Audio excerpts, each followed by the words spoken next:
జిల్లాలో జరుగుతున్న మున్సిపల్ ఎన్నికల్లో భాగంగా నిజామాబాద్ జిల్లాలో నామినేషన్ల పర్వం శుక్రవారంతో ముగిసింది. అతి తక్కువ సమయం ఉండటంతో అభ్యర్థులకు పెద్ద చిక్కు వచ్చి పడింది.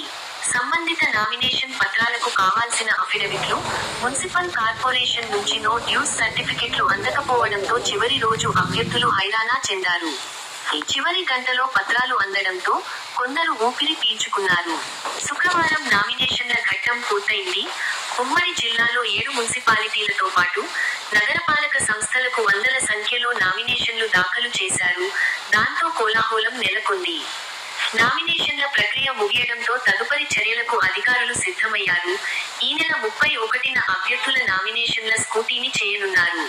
2వ తేదీన అభ్యంతరాలకు అవకాశం కల్పించారు. 3వ తేదీన నామినేషన్ల ఉపసంహరణ గడువు విధించారు. 3వ తేదీ అనంతరం పోటీలో ఉండే అభ్యర్థుల తుది జాబితాను ప్రకటించనున్నారు.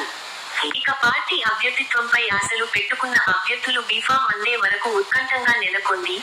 ఏది ఏమైనా మొదటి ఘట్టం ప్రశాంతంగా పూర్తి కావడంతో అధికారులు ఊపిరి పీల్చుకున్నారు. కెమెరామెన్ సాగర్ తో కొండవీటి శ్యాంప్రసాద్, నిజామాబాద్.